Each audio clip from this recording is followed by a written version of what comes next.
नेपाल कृषि प्रधान देश हो। यहाँका झण्डै 80% नागरिक कृषिमा आबद्ध छन्। राष्ट्रिय अर्थतन्त्रमा कृषि क्षेत्रको कुल योगदान झण्डै 1/3 रहनुले पनि नेपालमा कृषिको महत्त्वलाई दर्शाउँछ। समयको परिवर्तनसँगै कृषि क्षेत्रको आधुनिकीकरण र विकास हुँदै गइरहेको छ। देशको समग्र विकासको लागि कृषि क्षेत्रको विकास हुनु आवश्यक छ। पछिल्लो समयमा कृषि क्षेत्रमा व्यावसायिकताको अवधारणाले कृषिप्रति आकर्षण पनि बढ्दो छ, जसले नयाँ पुस्तालाई पनि कृषिमा लाग्न प्रेरित गरिरहेको छ। देशको अर्थतन्त्रको विकासमा टेवा पुर्याउने विभिन्न उत्पादन क्षेत्रहरूमध्ये सहकारी क्षेत्र पनि पर्दछ। नेपालमा क्रियाशील 31,000 भन्दा बढी सहकारी सङ्घ संस्थाहरूमा झण्डै 45 लाख सदस्यहरू आबद्ध छन्, जसमध्ये 1/3 सहकारी कृषिसँग सम्बन्धित छन्। कृषि क्षेत्रको व्यवसायीकरण, आधुनिकीकरण र सामूहिकीकरणमा कृषि सहकारीको योगदान अत्यन्तै ठुलो रहेको हुन्छ। यस्तै कृषि सहकारीहरू मध्ये आफ्नो छुट्टै पहिचान बोकेर अगाडि बढिरहेको छ काभ्रे जिल्लाको पनौती नगरपालिका वडा नम्बर 2 कुसादेवीमा अवस्थित लीलावती साना किसान कृषि सहकारी संस्था। स्थानीय युवाहरूको सक्रियतामा व्यवसायिक कृषि प्रवर्धन गर्ने उद्देश्यले विक्रम सम्मत 2077 साल असोज महिनामा विधिवत स्थापना भएको हो लीलावती साना किसान कृषि सहकारी संस्था। यस सहकारी संस्थाले आफ्ना सदस्यहरूलाई कृषि उत्पादन तथा उत्पादकत्वमा सहयोग उपलब्ध गराउँदै आइरहेको छ। साना किसानको अभियान वैज्ञानिक कृषि पशुपन्छी पालन भन्ने नाराका साथ यस संस्थाले समग्र पनौती नगरपालिका भित्र कृषि तथा पशुपन्छी पालनलाई मुख्य पेशा बनाई आय आर्जन गरिरहेका किसानहरूलाई समेटेर कृषिमा व्यावसायीकरण र आधुनिकीकरण गर्दै आइरहेको छ। पनौती क्षेत्रमा कृषि क्षेत्रको विकास, व्यावसायीकरण, वैज्ञानिकीकरण र बजार व्यवस्थापनका लागि ठुलो योगदान पुर्याउँदै आइरहेको छ यस कृषि सहकारी संस्थाले। 80% भन्दा बढी कृषिमै निर्भर रही जीविकोपार्जन गर्ने हामी नेपालीहरू निश्चय नै कृषि पेसालाई परम्परागत तथा निर्वाहमुखी ढङ्गले गर्दै आइरहेको बाध्यता सर्वविदित छ। त्यसैले उक्त बाध्यतालाई ध्यानाकर्षण गर्ने उद्देश्यले यस साना किसानको अभियान वैज्ञानिक कृषि पशुपन्छी पालन भन्ने मूल नारा स्थापित गरी 2077 साल असोज 13 गते पनौती नगरपालिकाको सहकारी विभागमा विधिवत रूपमा नयाँ संस्था दर्ता भई कार्य प्रारम्भ अगाडि बढाएको जानकारी गराउन चाहन्छु। पनौती नगरपालिका भर कार्यक्षेत्रले स्थापित यस साना किसान कृषि सहकारी संस्थाको मुख्य उद्देश्य भनेको परम्परागत तथा निर्वाहमुखी ढङ्गले गर्दै आएको कृषि पेसालाई व्यावसायिक आधुनिकीकरण र यन्त्रीकरण गर्दै कृषिजन्य उत्पादनमा वृद्धि गरी उचित बजारको व्यवस्थापन गर्दै आम कृषकहरूलाई आत्मनिर्भर बनाउने हो। समृद्ध पनौती नगर, सुखी पनौती नगरवासी भन्ने अभिलाषालाई पूरा गर्न स्थापना देखिने संस्थाको दोस्रो वार्षिक साधारण सभाको यो घडीमा संस्थालाई करिब 2 वर्षको यो छोटो समयमा यो उचाइसम्म पुर्याउन सहयोग गराउने विशेषतः बागमती प्रदेश सरकार, भेटनरी अस्पताल तथा पशु सेवा विज्ञान केन्द्र, पनौती नगरपालिका, कुसादेवी पशुधन सुरक्षण बीमा समिति, संरक्षकज्यूहरू, सल्लाहकारज्यूहरू, सञ्चालक समितिका साथीहरू, लेखा तथा सुपरभिजन समितिका संयोजक एवं सदस्यज्यूहरू, कर्मचारी मित्रहरू एवं तपाईँ सम्पूर्ण शेष सदस्यज्यूहरूमा सहृदय आभार व्यक्त गर्न चाहन्छु। साथै आगामी दिनहरूमा सदैव साथ, सहयोग एवं दिशानिर्देश गर्नुहुनेछ भन्ने अपेक्षा गर्दछु। शेष सदस्यज्यूहरू, संस्थाको प्रारम्भिक साधारण सभाको आजको यस दोस्रो वार्षिक साधारण सभाको सम्मको छोटो समयमा यस संस्थाले आफ्नो कार्यक्षेत्र पनौती नगरपालिकाभित्र विशेषतः पनौती नगरपालिकाको वडा नम्बर 1, 2, 3 खास गरी बिहावा क्षेत्रमा आफ्नो गतिविधिहरूलाई द्रुत गतिमा अगाडि बढाई आफ्नो सदस्यहरू लगायत समग्र बिहारवासीलाई कसरी कृषि तथा पशुपन्छी पालनलाई व्यावसायिक तथा आधुनिक बनाउन सकिन्छ भनी खोज, अनुसन्धान, समन्वय तथा प्रस्तावहरू तयार गरी आफ्नो कार्यक्रमलाई अगाडि बढाउँदै धेरै कार्यक्रमहरू यस बीचमा सम्पन्न समेत गरिसकेको छ। यसै सिलसिलामा बागमती प्रदेश सरकार, भेटनरी अस्पताल तथा पशु सेवा विज्ञान केन्द्र दुलीखेल काभ्रे मार्फत सञ्चालन भएको प्रधानमन्त्री कृषि आधुनिकीकरण परियोजना अन्तर्गत भैँसी विकास कार्यक्रममा यस संस्था छनौट भई रु 52,50,000 रकम बराबरको योजना कार्य सम्पन्न गरिसकेको छ। र यसै वर्ष भैँसी ब्लक विकास फलोप कार्यक्रमका लागि रु 22,50,000 बराबर कार्य यस संस्थाले सम्पन्न गरिसकेको छ।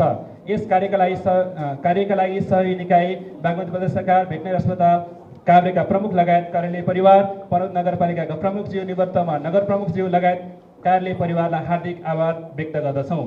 किसानहरूको गोठ सुधारका लागि NLSIB-बाट 25 जनालाई गोठ सुधारको योजना सम्पन्न भई 4,85,000 बराबरको गाईको गोठ सुधार अनुदान वितरण गरिसकेको छ। तरकारी खेती प्रवर्धन होस् भन्ने अभिप्रायले कृषि ज्ञान केन्द्र काभ्रे बलाञ्चोकबाट यस संस्थाका 12 जना कृषकहरूलाई टन्डर खेतीका लागि 4,46,511 अनुदान वितरण गरिएको छ। कृषि तथा पशुपन्छी पेसालाई आधुनिकीकरण तथा यन्त्रीकरण गर्ने उद्देश्यले विभिन्न निकायहरूको चालु आवाहमा आह्वान गरेका प्रस्तावहरू बमोजिम पनौत नगरपालिका, कृषि ज्ञान केन्द्र धुलीखेल, भेटनेरी अस्पताल तथा पशु विज्ञान केन्द्र धुलीखेल, प्रधानमन्त्री कृषि आधुनिकीकरण परियोजना यस संस्थाद्वारा प्रेषित प्रस्तावहरू पेश गरिएको बेहोरा जानकारी गराउन चाहन्छु। यस सहकारी संस्थाले किसानहरूको ज्ञान, सिप र प्रविधिमा विकास गरी उत्पादन तथा उत्पादकत्व अभिवृद्धि गर्न महत्त्वपूर्ण भूमिका निर्वाह गर्दै आइरहेको छ। यस कृषि सहकारी संस्थामा झण्डै 1300 किसानहरू आबद्ध छन्।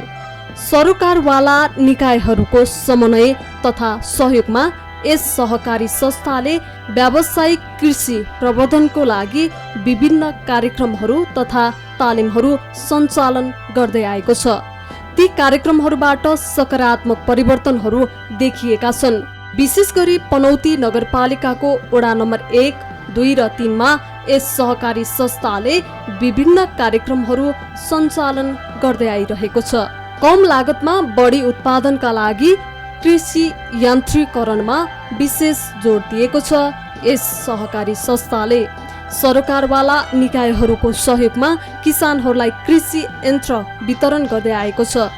भैँसीको गोठ सुधारका लागि सरकारवाला निकायहरूको समन्वय र सहयोगमा किसानहरूलाई अनुदानको व्यवस्था गरेको छ यस सहकारी संस्थाले। गत वर्ष विशेष गरी भैँसी प्रवर्धन कार्यक्रम अन्तर्गत पनौती नगरपालिकासँगको सहकार्यमा यस संस्थाका 25 जना कृषक सदस्यहरूलाई पानी वितरण गरिएको बेहोरा पनि सगरब जानकारी गराउन चाहन्छु। कृषि यान्त्रिकरण अन्तर्गत मिनी टिलर, च्याफ कटर, भुस्सा काट्ने मेसिन, च्याफ कटर, थ्रेसर, गोठखोरमा जैविक सुरक्षाको औषधि एवं विषादी सर्कन स्प्रे, दुधको क्यान लगायत विभिन्न सामग्री कृषकहरूलाई विधि प्रक्रिया अनुसार निष्पक्ष वितरण प्रणाली अपनाई वितरण गर्नेछ। दुधजन्य उत्पादनमा किसानहरूलाई प्रोत्साहन होस् भन्ने हिसाबले प्रदेश सरकारले ल्याएको प्रति लिटर बढीमा रु 2 रुपियाँ बराबरको दुधको अनुदान कार्यक्रममा यस संस्थाले प्रस्ताव पेश गरेकोमा स्वीकृत भई रु 26,66,680 अघिल्लो आवाहमा शेष सदस्यलाई वितरण गरिसकेको छ भने यस अघिल्लो आवाह 77-78 मा पुनः यस संस्था छनौट भई 58,55,540 संस्थाको खातामा रकम प्राप्त भइसकेको छ र कृषक सदस्यज्यूहरूलाई वितरणको शुभारम्भ आजको साधारण सभाको अवसरमा गरिने बेहोरा यस सम्मानित सभामा जानकारी गराउन चाहन्छु। यसरी हेर्दा करिब 2 वर्ष पुग्दै गरेको यो छोटो समयमा समग्र बिहारवासीलाई यस संस्थाले करिब 2 करोड रुपियाँ बराबरको अनुदान वितरण गरिसकेको छ। स्वस्थ कृषिजन्य उत्पादन भन्ने मर्मलाई आत्मसात गर्दै यस संस्थाले सम्पूर्ण सदस्यज्यूहरूलाई निःशुल्क नामले जुकाएको औषधि, भिटामिन, क्याल्सियम, मिनरल, फिनाइल जस्ता औषधि वितरण गरिएको पनि सम्मानित सभा समक्ष जानकारी गराउन चाहन्छु। व्यावसायिक घाँस खेती प्रवर्धन होस् भन्ने हेतुले आधुनिक जातका घाँसका बिरुवाहरू, सुपर नेपियर, डाले, सुम्बा सेप्टेरिया, टाँकी, किम्बु जस्ता आधुनिक प्रजातिका बढी उत्पादन सहित पौष्टिक तत्त्वले भरिपूर्ण भएका घाँसका बिरुवाहरू यस संस्थाका शीर्ष सदस्यहरूलाई निःशुल्क वितरण गरेको छ। सफा र स्वस्थ दुध उत्पादन होस् भन्ने अभिप्रायले पनौती नगरपालिका वडा नम्बर 1, 2, 3 का 17 जना यस संस्थाका शीर्ष सदस्य डेरी सञ्चालकहरूलाई तालिम सहित डेरी सामग्री वितरण गरिएको पनि जानकारी गराउन चाहन्छु। हाल यस संस्थाको दुग्ध सङ्कलन केन्द्र 44 वटा पुगिसकेको छ। विगतमा यस क्षेत्रमा कृषिजन्य उत्पादनको बजारीकरणको समस्या थियो। बिचौलियाहरूबाट कृषिजन्य उत्पादनहरूको किसानहरूले उचित मूल्य पाउने गरेका थिएनन्। यसलाई महसुस गर्दै यस कृषि सहकारी संस्थाले सहकारी मार्फत विभिन्न स्थानमा दूध सङ्कलन केन्द्र स्थापना गरेको छ। काठमाडौँ लगायत अन्य क्षेत्रमा बजारीकरणको व्यवस्था गर्दा किसानहरू निकै लाभान्वित बन्न पुगेका छन्। एकदमै धेरै आभारी छु आज र मैले एउटा ठुलो सरप्राइज पाएँ।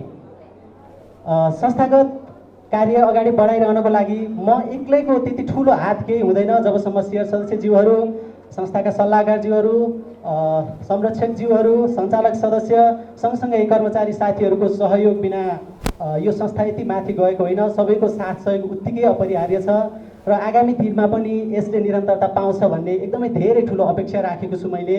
र हामी सबैको सहयोगले, साथले यो संस्था आज यहाँ पुगेको छ र यसलाई यहाँभन्दा अझ धेरै माथि लानु छ। यत्तिकै माया, सद्भाव र तपाईँहरूको सहयोगको अपेक्षा गर्दछु।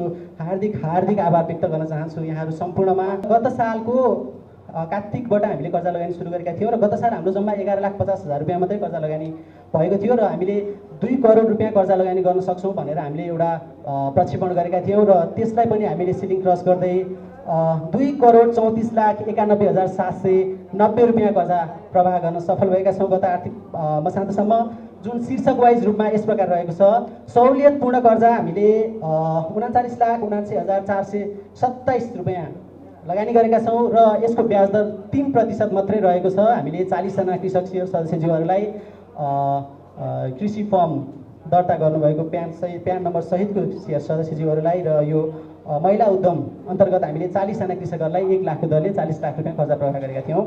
त्यसै गरी छोटो अवधि कर्जा बैङ्क स्रोत भनेको छ। हामी साना किसान विकास लघु वित्त वित्तीय संस्थासँग आबद्ध छौँ र हाम्रा कर्जा लगानीका स्रोतहरूमा साना किसान विकास लघु वित्त विकास बैङ्कले चाहिँ फन्डिङ गर्ने गरेको छ र त्यही बैङ्क स्रोत अन्तर्गतको पैसा हामीले 9%मा चाहिँ 19,49,779 रुपियाँ, छोटो अवधि भनेको 50,000 रुपियाँसम्म, 2 जना साक्षी राखेर 50,000 रुपियाँसम्म पशुपालन कर्जा भनेर हामीले 9% ब्याज दरमा 19,49,779 रुपियाँ कर्जा प्रवाह गरेका छौँ।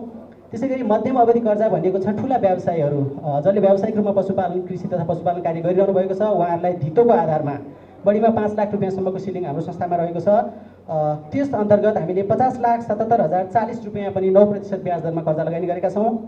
त्यसै गरी छोटो अवधि कर्जा आन्तरिक स्रोत भनेको छ। यो कर्जाको ब्याज दर 10% रहेको छ। हाम्रो संस्थाकै सेयर बचत, तपाईँ हाम्रै सेयर बचतको पैसा हामीले लगानी गरेर 10% ब्याज दरमा छोटो अवधिको लागि 50,000सम्म हामीले 44,07,287 रुपियाँ कर्जा लगानी गरेका छौँ।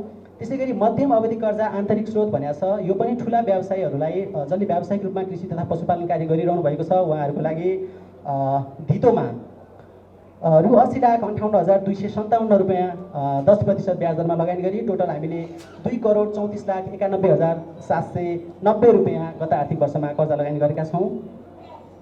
त्यसै गरी ब्याज आम्दानी हाम्रो गत साल 1,06,151 रुपियाँ 40 पैसा भएको थियो र हाम्रो यो सालको लागि प्रक्षेपित 10,50,000 रुपियाँ थियो।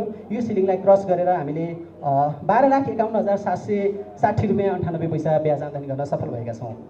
त्यसै गरी ब्याज खर्चमा हाम्रो अघिल्लो वर्ष हाम्रो संस्थामा जम्मा भएको निक्षेपमा हामीले 39,003 रुपियाँ ब्याज खर्च भएको थियो। हाम्रो यो पालिको लागि 4,75,000 रुपियाँ प्रक्षेपित थियो र हामीले बचत बढेसँगै ब्याज दरको पनि प्रक्षेपित हाम्रो बढेर प्रगति हाम्रो 5,20,868 रुपियाँ 3 पैसा हाम्रो बचतमा ब्याज खर्च भएको छ। कर्जा नोक्सानी कोषको व्यवस्था गत आर्थिक वर्षमा यस कोषमा रहेको रकम रु 11,500मा यस आर्थिक वर्षमा उक्त कोषमा रु 2,34,970 रुपियाँ 90 पैसा कायम भएको छ। यो प्रोभिजन 1% राख्नै पर्ने हुन्छ संस्थाले। त्यो अन्तर्गत हाम्रो 2,34,970 रुपियाँ प्रोभिजनमा व्यवस्था गरेका छौँ। आदरणीय सेयर सदस्य महानुभावहरू, माथि उल्लेखित विवरणले संस्थाको आर्थिक वर्ष 78-79 को वास्तविक अवस्थाको संक्षिप्त रूपमा चित्रण गरेको छ। प्रस्तुत विवरणको विस्तृतीकरण लेखा परीक्षक MP दाहाल एन्ड एसोसिएट्सका श्री मुकुन्द प्रसाद दाहालज्यूले लेखा परीक्षण कार्य सम्पन्न गरी यसै पुस्तिकामा संलग्न गरेको प्रतिवेदनले पुष्टि गर्ने भएकाले अन्य विवरण मैले पेश गरेको छैन। अब संस्थाको आर्थिक वर्ष 79-80 का लागि प्रस्तावित वार्षिक कार्ययोजना तथा अनुमानित बजेट प्रस्तुत गर्ने अनुमति चाहन्छु। यस सहकारी संस्थाले व्यावसायिक रूपमा लैजान चाहने किसानहरूलाई विशेष प्राथमिकतामा राखी सहयोग गर्दै आइरहेको छ। व्यावसायिक किसानहरूलाई सहुलियतपूर्ण कृषि कर्जा प्रवाह समेत गर्दै आएको छ। यस सहकारी संस्थाले आफूलाई अब्बल दर्जामा उभ्याउन सफल भएको छ। यस कृषि सहकारी संस्था यस सहकारी संस्थाले आफ्नो सदस्यहरूलाई परम्परागत कृषि प्रणालीबाट व्यावसायिक र आधुनिकीकरण गरी उत्पादकत्व वृद्धिमा टेवा पुर्याउँदै आएको छ। कुसादेवी क्षेत्रका किसानहरू यस सहकारी संस्थाबाट निकै लाभान्वित बन्न पुगेका छन्। संस्थाले छोटो समयमा गरेको प्रगति र जनता लक्षित कार्यक्रमलाई मूल्याङ्कन गर्दै 65औं सहकारी दिवसको उपलक्ष्यमा पनौती नगरपालिकाले यस संस्थालाई पनौती नगरपालिका भरिकै उत्कृष्ट कृषि सहकारी संस्थाको रूपमा पुरस्कृत गरेको बेहोरा सगौरव यस सम्मानित सभामा जानकारी गराउन चाहन्छु।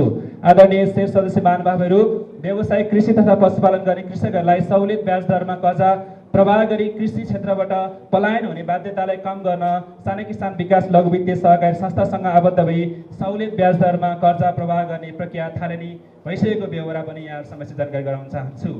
आकाशसिधो ब्याज दरलाई किसान दाजुभाइ तथा दिदीबहिनीहरूले चपेटामा परिरहेको वर्तमान समयमा यस संस्थाले वार्षिक 3% ब्याज दरमा सहुलियतपूर्ण कर्जा, 9% ब्याज दरमा कृषि तथा पशुपालन कर्जा र वार्षिक 10% ब्याज दरमा आन्तरिक स्रोत अन्तर्गत कर्जा प्रदान गरिँदै आएको छ। आशा छ आगामी दिनमा समेत यस साना किसान विकास लघु वित्तीय संस्थासँगको आबद्धताले यस संस्थामा शेष सदस्यहरू विशेष गरी कृषक आमा बुवा दाजुभाइ तथा दिदीबहिनीहरूको मुहारमा हाँसो खुसीलाई आगामी दिनहरूमा किसान मैत्री कार्यक्रमहरू पस्कन कोसे ढुङ्गा साबित हुनेछ। साथै संस्थाको लेखा प्रणालीलाई चुस्त दुरुस्त राख्नका लागि सुरुवातदेखि नै साना किसान अन्तर्गतकै सफ्टवेयर म्याग्नस नामक सफ्टवेयर प्रयोग गरी पूर्ण रूपमा अनलाइन प्रविधिमा जोडी सञ्चालनमा ल्याइएको बेहोरा पनि जानकारी गराउन चाहन्छु। संस्थाको सबैभन्दा ठुलो उद्देश्य भनेको आम सदस्यहरूलाई सेवा प्रदान गरी सन्तुष्ट दिनु हो। हामीले जस्तो सुकै उद्देश्य एवं सपनाहरू लिए तापनि तपाईँ कृषक शेष सदस्यज्यूहरूबाट साथ र सहयोग भएन भने हामी सफल हुन सक्दैनौँ। संस्थाले गर्ने कार्यहरू सदस्य मैत्री भएन भने संस्था दिगो रहन सक्दैन। तदनुरूप यही कुरालाई मनन गर्दै समय सापेक्षित कार्यक्रमहरू गर्नेछौँ। सहकारी शिक्षा कार्यक्रम, व्यावसायिक सिपमूलक तालिम, सफल व्यावसायिक कृषकहरूसँग प्रत्यक्ष भेटघाट एवं भ्रमण कार्यक्रम, सहुलियतपूर्ण कर्जा प्रवाह, अनुदानमा आधारित कृषि तथा पशुपालन जन्य यन्त्रहरूको वितरण, कृषिजन्य उत्पादनहरूको बजारीकरणको प्रबन्ध, कृषि पर्यटनको प्रवर्धन, कृषि तथा पशुपक्षी धन संरक्षण बीमा कार्यक्रम, कृषि तथा पशुपक्षी परामर्श एवं प्राविधिक सेवा प्रदान, वित्तीय जोखिम कम गर्ने सदस्यहरूको जीवन तथा अन्य निर्जीवन बीमा कार्यक्रम, पशुपक्षीहरूमा निःशुल्क भ्याक्सिनेसन तथा औषधि वितरण, उत्कृष्ट कृषि सम्मान जस्ता विविध कार्यक्रमहरू आगामी दिनमा सञ्चालन गर्ने प्रतिबद्धता व्यक्त गर्न चाहन्छु। यसै सिलसिलामा हामीले कृषिजन्य तथा पशुजन्य उत्पादनको बजारीकरण प्रबन्धनका लागि हामीले प्रस्ताव पेश गरी बागमती प्रदेश सरकारमा प्रस्ताव पेश गरेका थियौँ र त्यसका लागि पनि एउटै छानामुनि सबै कृषकको सबै सामग्रीहरू वितरण पनि होस्, त्यही सबै कृषकलाई चाहिने सामग्री किन्न पनि सजिलो होस् भन्ने हिसाबले हामीले त्यो प्रस्ताव पेश गरेका थियौँ र स्वीकृत भई कार्य यही वर्षदेखि कार्ययोजना सुरुवात हुने पनि म यो सम्मानित सभामा जानकारी गराउन चाहन्छु। साथै माथि उल्लेखित कार्यक्रम तथा योजनाहरू सफल बनाउन आफ्नो तहबाट सरसहयोग सद्भाव योगदान एवं भूमिका निर्वाह गर्नुहुने तपाईँ सम्पूर्णप्रति हार्दिक धन्यवाद एवं विश्वास एवं अपेक्षा गर्दछु। अन्त्यमा परिवर्तनको अपेक्षा अरूबाट भन्दा पनि आफैबाट सुरुवात गर्नुपर्छ भने महान बाणीलाई अङ्गीकार गर्दै विश्व चर्चित बनाए थिङ्क ग्लोबल्ली एक्ट लोकल्ली भन्ने भावलाई सदा आत्मसात गरी हामी अगाडि बढ्ने प्रयास गरिरहेका छौँ। संस्थालाई सुदृढ एवं विकसित गर्ने पाटोमा हामीलाई प्रत्यक्ष एवं परोक्ष रूपमा सहयोग गर्ने तपाईँ सम्पूर्ण व्यक्तित्वहरू प्रति फेरि पनि आभार व्यक्त गर्नुका साथै आजको यस कार्यक्रममा सहभागी भइदिनु भई कार्यक्रमको गरिमा भव्यता भएको महसुस गर्दै उपस्थित प्रमुख अतिथिज्यू, विशिष्ट अतिथिज्यूहरू तमाम सदस्यहरूमा कृतज्ञता ज्ञापन गर्दै आफ्नो मन्तव्य यही टुङ्ग्याउन अनुमति चाहन्छु। धन्यवाद। जय साना किसान, जय लीलावती। छोटो अवधिमा नै पनौती नगरका आम किसानहरूको मन जित्न सफल यस लीलावती साना किसान कृषि सहकारी संस्थाको दोस्रो वार्षिक साधारण सभा विक्रम सम्वत 2079 साल साउन 28 गते सभ्य तथा भव्यको साथ सम्पन्न भएको छ। साधारण सभामा यस सहकारी संस्थाका पदाधिकारीहरूले संस्थाका आगामी दिनहरूमा यस सहकारी संस्थालाई अझ बलियो र दिगो समुदायमा आधारित सहकारी संस्थाको रूपमा स्थापित गर्ने प्रतिबद्धता व्यक्त गरेका थिए। साधारण सभामा प्रमुख अतिथिहरूले यस कृषि सहकारी संस्थाको ख्याति अझै बढ्दै जाओस् भनेर शुभकामना दिएका थिए। अब तपाईँले हेर्नु भने कुसादेवीको शिक्षा, स्वास्थ्य, खानेपानी, सरसफाइका कुराहरू होस्, सडक पुल पुलैसाका कुराहरू हुन्, अरू थुप्रै कामहरूमा हामीले व्यवस्थित गरेर अगाडि बढाउनको निम्ति सहकार्य सम्बन्ध र सहअस्तित्व कायम गर्दै अगाडि बढ्ने कुरा हामीले अगाडि बढाएका छौँ र भावी दिनहरूमा पनि हामी मिलेर यहाँको सामाजिक विकास, सबै खालको विकास र सबै नागरिक दाजुभाइ दिदीबहिनीहरूको आर्थिक समृद्धिका निम्ति पनि हामी निरन्तर काम गर्छौँ। म भोलि सांसद मन्त्री हुँला या नहुँला, तर पनि म सधैँभरि जनताको सेवामा निरन्तर रहिरहनेछु। यो कुरा तपाईँहरूका बीच मैले प्रतिबद्धता पनि व्यक्त गर्नुपर्छ र तपाईँहरूले जुन एउटा अवसर दिनुभयो यसलाई सही ढङ्गले सही सदुपयोग गर्दै हामी अगाडि बढ्ने कुरा गऱ्यौँ। र मैले काभ्रे जिल्लाकै कुरा गर्नुहुन्छ भने बागमती प्रदेश सरकारले एउटा निर्वाचन क्षेत्रमा यो 5 वर्षमा 5 अरबभन्दा बढीको काम भएको छ। मेरो निर्वाचन क्षेत्रकै कुरा गर्नुहुन्छ भने 7-8 अरबको काम चाहिँ सम्पन्न भयो। त्यसपछि अब कन्टिन्यू जाने 6वटा सडकहरूको काम अगाडि बढ्दैछ। भिले जलजले पर्यटकीय ताल निर्माण हुँदैछ। त्यस्तै गरी अन्तर्राष्ट्रिय कला संस्कृति केन्द्र भवन बन्दैछ। तपाईँले उत्पादन गर्नुभएको दुध कहिल्यै बन्द नगर्ने गरी बनेपामा करिब 24 करोडको पाउडर प्लान्टको केही दिनभित्र हामी जुन टेन्डर आह्वान गर्छौँ र करिब भोलि पर्सि के हुन्छ थाहा छैन, आफू हुँदै गर्नुपर्छ भनेर लगभग प्रक्रिया अन्तिम प्रक्रियामा पुगेको छ। हामी पाउडर प्लान्ट चाहिँ स्थापना गर्छौँ। त्यसो हुँदा उत्पादित वस्तुहरूलाई गुणस्तरीयता कायम गर्ने र बजारीकरण गर्ने 3टा चिजलाई हामीले सँगै लगेका छौँ। अर्को समयमा किसान दाजुभाइहरूले मल हाल्न पाउनुहुन्न। अब जहिले मल चाहिन्छ त्यति बेला हामीले रासायनिक मल पाउँदैनौँ। यसको विकल्पमा अब हामीले प्राङ्गारिक मल, जैविक मल र कम्पोस्ट मलको पनि लाई व्यवस्थित गरेर जानुपर्छ भनेर मन्त्रालयले केही कार्यक्रमहरू बनाएको छ। तपाईँहरूले त्यसलाई पनि सँगै लैजानुपर्छ भने अब आउँदो 3 वर्षभित्र 2 लाख मेट्रिक टनको मल उत्पादन गर्न सकिन्छ भनेर सम्पूर्ण त्यसको प्रक्रिया पुरा गर्नको निम्ति मन्त्रालयले काठमाडौँ विश्वविद्यालयलाई प्राविधिक पक्षको चाहिँ सबै जिम्मा दिएर उहाँहरूसँग सम्झौता गरेर काम अगाडि बढाएको छ र प्रारम्भिक उहाँहरूले रिपोर्ट पनि दिनुभएको 70-80 अरब रुपियाँमा हामी त्यो काम सम्पन्न गर्न सक्छौँ भनेर पनि कुरा आएको छ र त्यसलाई हामी व्यवस्थित गर्ने कुरा पनि मन्त्रालयको तर्फबाट अगाडि बढाएका छौँ र अबको 3 वर्षपछि त्यो काम गर्न सक्छौँ भन्ने लाग्छ। कृषि क्षेत्रको विकास, व्यावसायिकरण, आधुनिकीकरणका लागि कृषि सहकारीहरूको भूमिका महत्त्वपूर्ण रहेको छ। यो संस्थाले 35 लाख लिटरको जुन प्रस्ताव पेश गरेको थियो त्यो त अब होइन क्या भन्ने उहाँहरूलाई कन्फ्युज भयो। त्यसपछि उहाँहरूले दुध सङ्कलन गर्ने हाम्रा साथीहरू जसलाई दुध सङ्कलन केन्द्रको सङ्कलनकर्ता भनेर यो संस्थाले साइनबोर्ड राखेको छ, सङ्कलन केन्द्रमा सङ्कलनकर्ताको रूपमा चाहिँ व्यक्तिहरू राखिएको छ, उहाँहरूको सम्पर्क नम्बर दिएको छ। उहाँहरूलाई चाहिँ सोध्नुभएछ। सोद्धाखेरि उहाँहरूले पनि अब दुधको कुरा यहाँ साना किसानमा फाइल पेश गरेको, यो साना किसान मार्फत चाहिँ हाम्रो प्रदेश मन्त्रालयमा फाइल गएको छ भन्ने कुरा बिर्सिदिनु भएछ र उहाँहरूले पनि हाम्रो त प्राइभेट स्तरको हो, हामीले त आफै खरिद गर्ने, आफै बिक्री गर्ने, साना किसानको त हामी सदस्य मात्रै छौँ, दुधको कुरा त हामीलाई थाहा छैन भनिदिनु भएछ। अब को पर्नुभयो आफैले तपाईँहरूलाई सोधेको भए तपाईँहरू कोही हुनुहुन्छ भने मनमा नै सम्झिनुहोस्।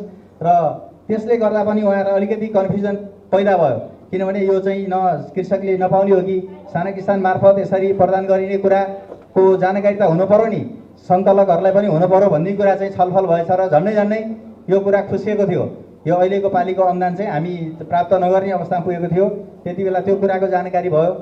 अब म पनि जिल्लामा कार्यरत भएको हुनाले जानकारी भयो र मैले यहाँ बालचन्द्र सरलाई भनी, विमलजीलाई, हाम्रो सुदीप व्यवस्थापक प्रबन्धक जो हुनुहुन्छ उहाँहरूलाई जानकारी गराएँ र जानकारी गराएपछि अब हामीले चाहिँ आफ्नो तर्फबाट यो कुराको सहजीकरणको लागि पहल गरियो र यसमा विशेष त भूमिका सबै त्यहाँ कमिटीका मान्छेहरूलाई पनि कन्भिन्स गरियो र विशेष भूमिका मान्य मन्त्रीज्यूकै रह्यो। अघि बालचन्द्र सरले पनि भन्नुभयो, उहाँले चाहिँ मेरो गाउँको कुरा हो, मलाई थाहा छ यो सबै कुरा, म त्यो कार्यक्रममा गएको छु, दुध सङ्कलन केन्द्रको उद्घाटन गरेको छु, कार्यक्रमको सभाको उद्घाटन गरेको छु, सबै कुरा जानकारी छ। प्रत्यक्ष रूपमा किसानले पाउनुहुन्छ। किसानले पाउनको लागि किसानको सहकारीको खाता मार्फत, बैङ्क खाता मार्फत चाहिँ यो भुक्तानी हुने व्यवस्था मिलाउनुपर्छ भन्ने कुरा रह्यो र अहिले यो सहकारीले तत्काल बैङ्क खाता खोल्नको लागि सबैलाई अब झन्झटिलो पनि छ र अहिले चाहिँ यो सहकारीकै खाता मार्फत आज जुन यो सुरु गरियो यो दुधको अनुदान दिनको लागि, अब भोलिका दिनमा बाँकी रहेका सदस्यहरूलाई अब एकैचोटि 1052 जना आइदिनु भयो भने पनि अप्ठ्यारो हुन्छ। त्यसो भएको हुनाले अहिले हामीले यहाँ टेन्टेटिभ सल्लाह गरेर पनौती नगरपालिका वडा नम्बर 1 का साथीहरू, दुधको अनुदान प्राप्त गर्ने साथीहरू चाहिँ यो भाद्र महिनाको 8, 9 र 10 गते संस्थामा आइदिनु होला। त्यहाँबाट तपाईँहरूलाई यो अनुदान उपलब्ध हुनेछ। त्यस्तै पनौती नगरपालिका वडा नम्बर 2 का दुधको अनुदान पाउने साथीहरू 12, 13 र 15 गते, 14 गते बिदा छ, 12, 13 र 15 गते आइदिनु होला। त्यस्तै पनौती नगरपालिका वडा नम्बर 3 का साथीहरू 16, 17 र 18 गते बिदा छ, 19 गते संस्थामा सम्पर्क राखिदिनु होला र त्योभन्दा जस्तो त्यो बिचमा यदि आफ्नो वडाको पालो परेको बिचमा के गरी आइएन भने तपाईँहरू 19 गतेभन्दा पछि अर्को वडाको पालोमा होइन 19 गतेभन्दा पछि जहिले आउनुभयो पनि हुन्छ। तपाईँहरू आएर संस्थामा सम्पर्क राखेर आफ्नो पैसा प्राप्त गर्नुहोस्। तपाईँले प्राप्त गर्ने पैसा तपाईँको भौचर त्यो भरपाईमा तपाईँले सही गर्नुपर्ने हुन्छ। कति पैसा प्राप्त गर्नु हुँदो रहेछ भन्ने कुरा पनि तपाईँहरूलाई थाहा हुन्छ, तपाईँहरूको खातामा जम्मा हुन्छ र तपाईँहरूले त्यही दिन पनि लैजान सक्नुहुन्छ अथवा पछि आएर पनि लैजान सक्नुहुन्छ। यस्तो किसिमले व्यवस्थापन गरिएको छ र यसको लागि सदुपयोग गर्नुहोस्। र अबका दिनमा अब कस्तो प्रावधान आउँदैछ भने अब अहिले अघि मन्त्रीज्यूले भन्नुभयो अब यो गएको असारदेखि साउनदेखि अहिले यो अस्तिको असारसम्मको सूचना छिट्टै निस्किँदैछ। यो त गत वर्षको पैसा हो। यो वर्ष सकेसम्म दसैँ अगाडि भएन भने तिहार अगाडि भनेर मन्त्रीज्यूले भनिसक्नुभयो। यो सूचनामा अहिले दुध सङ्कलन केन्द्रहरूको सङ्कलन गरेर रेकर्ड यहाँ संस्थामा प्राप्त भएर त्यही किसिमको अडिट रिपोर्ट तयार हुनुपर्छ। अडिट रिपोर्ट तयार भएर चाहिँ यो बुकमा आइसकेको छ र भोलिका दिनमा तपाईँहरूलाई यस्ता कुराहरू जस्तो दुधसँग सम्बन्धित कुरा कतैबाट आउने बित्तिकै हामी लीलावती साना किसान कृषि सहकारी संस्थाको सङ्कलन केन्द्रमा दुध बेच्छौँ भन्ने कुरा तपाईँहरू कृषक दाजुभाइ दिदीबहिनीहरू सबैले सम्झिनु पर्यो। त्यसपछि सङ्कलक जो सङ्कलन गर्नुहुन्छ सङ्कलन उहाँहरूले पनि आफूले सङ्कलन गरेको दुध म लीलावती साना किसान कृषि सहकारी संस्था लिमिटेडको सङ्कलन केन्द्रको सङ्कलक हुँ, मैले यो दुध सङ्कलन केन्द्र गरेर साना किसान कृषि सहकारी संस्था मार्फत मैले बजारमा लगेर बेच्छु भन्ने कुरा तपाईँहरूले सम्झिनु पर्यो। यति कुरा पनि हामीले आफ्नो घरको आफ्नो ठाउँको कुरा नै सम्झेनौँ भने अब अरूले कहाँ सम्झिन्छ। त्यसो भएको हुनाले यस्ता कुराले गर्दा पनि हामीले प्राप्त गर्ने कुराहरू गुम्ने हुन्छ। अहिले हामीले कानुनी रूपमा सबै कुराहरू हामी पुरा गरेर फाइल पेश गर्छौँ। आगामी दिनमा यस लीलावती साना किसान कृषि सहकारी संस्थाले अगाडि सारेका योजना सफल हुन् र आम सदस्यहरूको विश्वास जित्न यस सहकारी संस्था सफल रहिरहोस्।